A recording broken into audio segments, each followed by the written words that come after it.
Let's face it, it's not very often you play at home and draw 4-4 and you come away from it feeling like it was a win. This is such an occasion. Chelsea draw Man City 4-4 at Stamford Bridge. Let's get into it. And blue is the colour.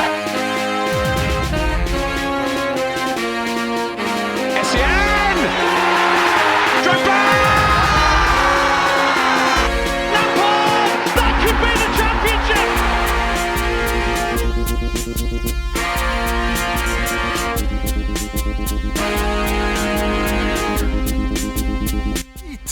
Greetings and welcome back to Couch Critic, live and direct from Maui, Hawaii. With me, Dennis P, for what is your Chelsea match review, but more specifically a tactical synopsis of Chelsea's performance against Man City.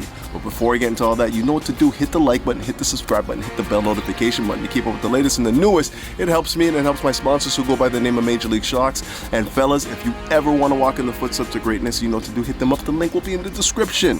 Wow. What a match. What a fantastic advertisement for the Premier League. Not the PGMOL, we'll get into that later, but certainly the quality and standard and the pace of the Premier League was on full display with Chelsea versus Man City. Both teams going end to end, both teams taking turns being in the ascendancy in the match. 4 goals scored from each side. You know, it was just a fantastic advertisement for the Premier League. Probably the match of the season so far. And we had some great performances from Chelsea. Like, obviously, this is the first time in a long time where we've played against top opposition. And, you know, definitely weren't like a shrinking violet. We basically matched Man City step for step. I mean, it should be said, obviously, that with Man City, they did play in the midweek, and it did seem like they were a little bit step slow in sections of that game, but Chelsea took full advantage of that, which is something that we don't often see. Oftentimes when we see Chelsea in big matches, we see them not have the ability to establish the tempo and rhythm in the match, and that was the exact opposite today. Right from the opening kickoff, Chelsea were in the ascendancy, establishing the pace, establishing the rhythm of the game, and it was 1-2 touch passes for most of the game. Man City had a very difficult time coping with the pace that Chelsea wanted to play at. Obviously, with them playing in the midweek, they're a little bit fatigued, a little bit jaded and whatnot, and to play a team that was ready to go, like rearing to go, ready to face them, match their intensity, it was very difficult for them, especially in those opening minutes of the game. We're going to get into the finer points. There were some excellent things that we saw from Chelsea offensively today in transition, playing out from the back. We're going to get into all of that stuff, the individual performances as well, but let's get right into it. Now, one of the things that you get from young teams is their inability to deal with adversity, and there's no different at Chelsea, obviously one of the youngest teams in the Premier League. They haven't really come to grips with dealing with adversity. You go 1 goal down, 2 goals down, whatever. It seems like they just fold up and don't know how to grow into the match, and this is why I'm so excited about what I saw against Man City. The fact that Chelsea always kept going and fighting through. It was the first time that I felt like we were able to match the composure, the intensity of an opponent the size of Man City, and also deal with the adversity that comes with playing on the side like Man City that score goals at will. We were able to match that, and that's why, for me, it felt like a win. It felt like Chelsea have finally matured into a squad that is capable of playing against these bigger sides and not wilting in front of like real adversity and pressure and whatnot. So that was the first thing that I really enjoyed seeing in that game. You know, just Chelsea's composure throughout the match. You know, going down 1-0, coming back, going up 2-1, falling behind 3-2, coming back and equalizing 4-4 in the latter stages of the game. Just an exciting match, and of course one that is a great advertisement for the Premier League. But getting right into the nuts and bolts of this game, the thing that was most impressive about Chelsea's game against Man City on the weekend was the structure they played with the entire match. Very cavalier going against one of the toughest opponents in the world. We saw Chelsea return to their preseason form, their preseason setup where they attacked as a 3-2-5. Chelsea cut through Man City's press like a hot knife through butter. The way they were able to find the triangles and the spaces in the wide areas, overloads in the right, overloads on the left, the switches out to the left, the switches out to the right. Every time Chelsea were in a position where they had to play out from the back, they demonstrated so much composure and of course the ability to play through a very difficult team. But we can't ignore the cavalier style of play that we got from Mauricio Pochettino. Like, obviously against a team that scores at will like Man City, you expect Chelsea to be a little bit more pragmatic, you know, set up to like soak up pressure and try and hit them on the counter, and it was the exact opposite of that. The exact opposite of that. Chelsea were always in the ascendancy, always looking to get numbers forward. We had about 4 or 5 guys in the box at times, and it was like we took the play to a very, very aggressive opponent. I mean, I haven't been able to watch the game back, obviously, with where I am right now, but there were specific instances in that game, in the first half in particular, where we saw Chelsea just cut through Man City like a hot knife through butter, as I said, and it was just so impressive. It was just 1-2 touch passes all over the pitch. Everyone knew where they needed to be. These were all the things that we're seeing during the preseason that, for whatever reason, fell off when we got into the regular games, like when we got into the regular season. And we're starting to see a return to that right now. Obviously, we're starting to see a more fit side as well, guys that are capable of playing an intense style of football that was very demanding on the body and whatnot, and executed at a very, very high level. And for me, it's just about having this idea finally come together. It's about giving it time to season, mature. People understand what's being asked of them. What you get with young players a lot of the time is it takes them a little while to get up to speed with what's being asked of them on the football pitch. And no different with Chelsea. Like, we have one of the youngest squads in the league, and when you take that into account and you take the high level of football that we're trying to play, it makes it very, very difficult to come to grips with that, understand what the manager's asking of you, and then deliver it. I mean, I would say that this game was probably a step backwards for Man City in terms of not being able to establish the tempo of the game, not being able to establish a real rhythm. When you see balls being cleared out of bounds, like they're not really connecting on their football. When you see their touches being rushed, which was also to credit Chelsea's pressing sequences, where we didn't really overcommit, but when we did lose the ball and we were looking to press to win it back, we were aggressive. Like Cucurella, my gosh, his game the last 4 or 5 weeks and whatnot has improved immensely. We're starting to see the Cucurella that we saw from Brighton, his in relentless press sequences, his ability to win these duels and whatnot. He was just fantastic in terms of his ability to get touch tight to a man and win duels and whatnot, and also to slow down Man City in the transition. There were times where Cucurella in the counter press sequences was just relentless at keeping the ball in front of him and making sure that Pep and Man City weren't able to play out as quickly as they'd like to get on the counter.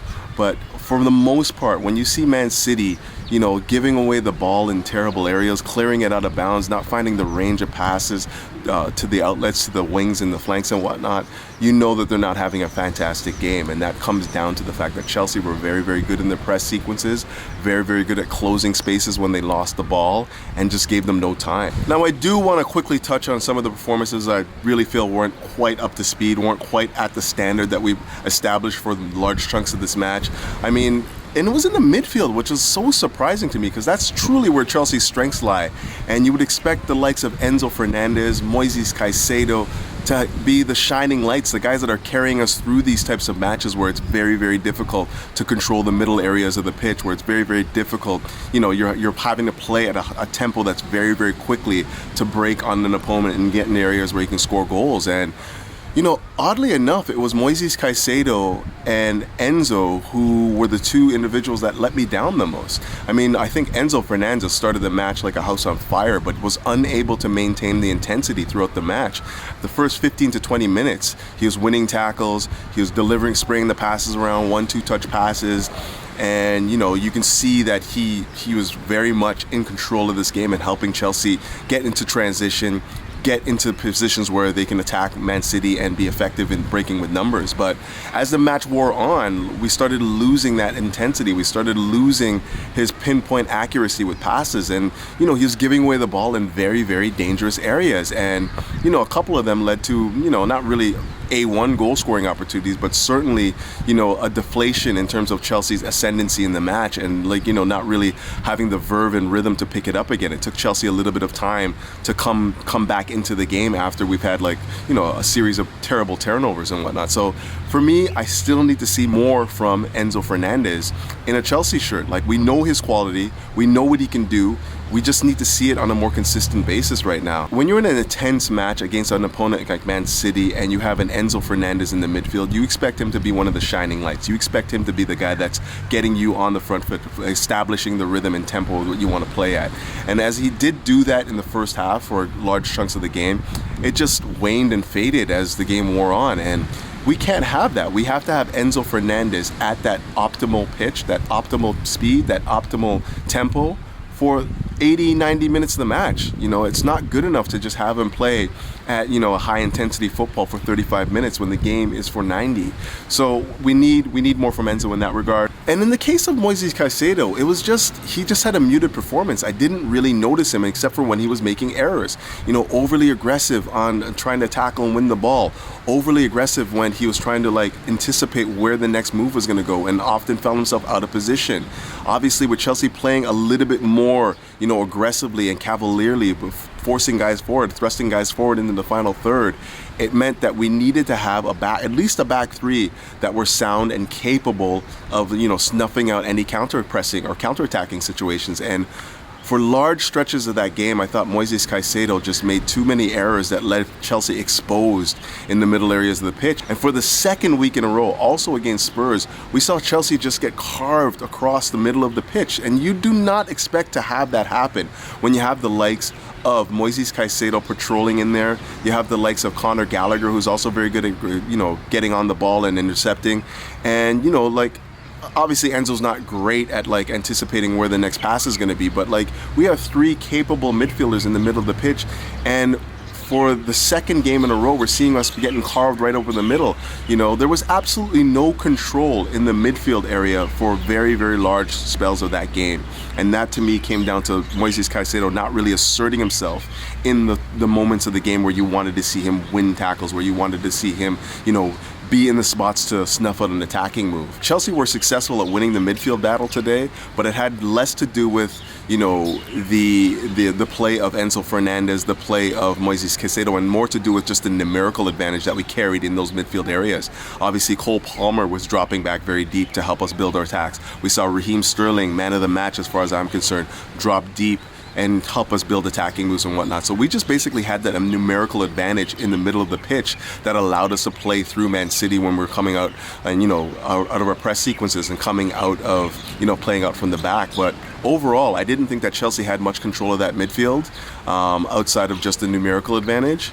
And that to me just comes down to the two players that, we spent a mint to bring into the side, the likes of Moises Caicedo and Enzo Fernandez. They just have to do a better job of controlling games like that. When the temperature is high in the game, when the tempo is high, we need those guys to be the shining lights, and we need them to be, the best players on the pitch for us. And unfortunately, they weren't today. But aside from that, I thought Reece James, we're seeing Reece James again, ladies and gentlemen. We are seeing Reece James again, putting people in his back pocket the entire match. How often have we seen Doku, since he's come to the Premier League, just eviscerate teams on that left side? He's just been fantastic, and he meets probably the best fullback in the game right now in Reece James, and just had a completely muted game. Never had one instance where, he was threatening when he had Reece James on him. And that to me is what you need from your captain in these types of matches. You need him to be the guy that is just directing. He's the one that's leading by example, not allowing himself to get dribbled past. When we got into the final third, his composure on the ball, his ability to understand where the sequences, the attacking sequences are supposed to move to. He was just electric the entire match. And I think the strength in his game is not just that he's defensively aware and strong, but also when you get into transition, the out balls to out the flank and whatnot. When you're getting into transition, Reece James is a weapon, an absolute weapon, and a guy that, understands all phases of the game and executes in all phases of the game incredibly well. We're talking about in defensive phases. We're talking about in defensive phases. We're talking about in transition, finding the spaces to occupy, using strength on the ball to win tackles, and then also in the offensive phases, that he's a guy that once he gets to the final third knows what to do. I absolutely loved what we got from Raheem Sterling in the match. I thought Raheem Sterling has finally assumed the mantle of being Chelsea's offensive leader. He gave Kyle Walker all sorts of fits all match long, used his pace to devastating effect, got into excellent areas, was able to use his pace, was very good in transition, breaking the press, was an excellent release, an outlet to get into space and whatnot. Everything about his game today just exuded confidence and showed that he was ready for the match. Obviously his goal was very well taken, but aside from that, I just felt like overall the maturity that he gave our front line and whatnot, and just the leadership that we got from him was exceptional. He was the guy that was taking on all the important challenges, all the important duels and whatnot, and winning a lot of them against Kyle Walker. And this is the Raheem Sterling that we paid 300 plus K for. You know, you need to see him be the most threatening attacker in our, you know, our setup, and he was that against Man City, one of the strongest opponents in the competition. But I do think I'm going to wrap it up there. Chelsea draw 4-4 versus Man City at Stamford Bridge in what felt like a win, not because of the actual score or anything like that, but because we're starting to see the maturation of the squad, able to deal with the pressure, the temperature of big matches, and come out, you know, looking like they belong against one of the best teams in the world. You know, obviously a step back. They weren't Man City, you know, full bore, but we still saw performances, and we were able to, you know, keep our heads. We were able to, you know, deal with the adversity that the match presented, and come out and fight and fight and fight and fight. And this is what you want, again, from a young team. You want them to have consistent performances, but you also want them to be able to fight through adversity and find, you know, their best football even when, you know, the odds are stacked against them. And that's what we did against Man City. You know, and now we have, we reach this international break, and when we come back, we have the likes of Lavia and Nkunku coming back into the side. Man, tasty propositions coming up for Chelsea. You know, like, we're seeing what we wanted to see all along under Mauricio Pochettino. It's just taking a little bit of time, you know, just taking a little bit of time. You know, we continue to play this more aggressive style of football, this more attack-minded style of football. When we get the likes of Nkunku back in the fold, Chukwuemeka back in the fold, there'll be more license to be that aggressive against teams, you know, using the better parts of our team to attack them and be aggressive. But guys, I gotta get back to my family. I'm in Maui right now, and it's fucking beautiful. I'm not gonna lie to you. I don't think I'm gonna be doing another match review until I get home. But until then, keep the blue flag flying high, and up to Chelsea. Peace.